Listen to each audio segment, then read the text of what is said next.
Letting students sleep in, another push in the state legislature to make California schools start later. The bill would ban schools from starting before 8:30 a.m. The same proposal was voted for by former Governor Jerry Brown, but advocates are hoping Governor Newsom will think differently. CBS 13's Marissa Perlman is live in Vacaville, where students there already start later. Marissa?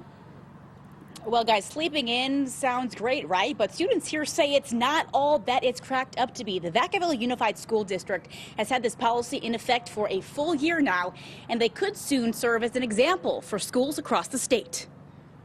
I absolutely hate it. I think the late start time is horrible. It's a surprise to hear Vacaville soon-to-be seniors aren't big fans of starting their mornings almost an hour later.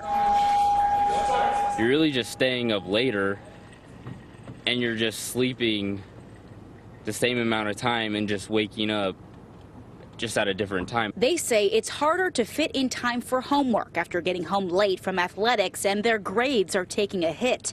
But Vacaville district leaders say since this policy started, the data they've taken is mainly positive. Certainly first period tardies throughout the district are way down.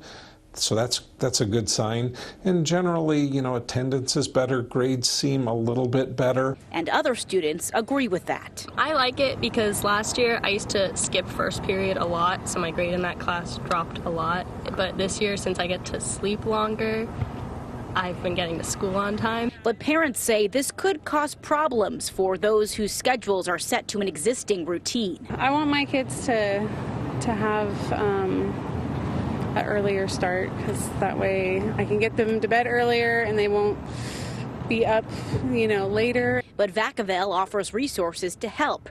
For one, there's staffing in the morning to help parents who need to drop their kids off early. I guess it all depends on where you work and what your job is and your whole situation, so that definitely all comes into play. The district says they plan to survey parents after about 2 years of late start time to see if there's a correlation between that and how they're doing. They also check on AP scores to see whether there's a connection with testing. But guys, that may not matter if this bill passes. The next hearing on this policy is set for May 13th.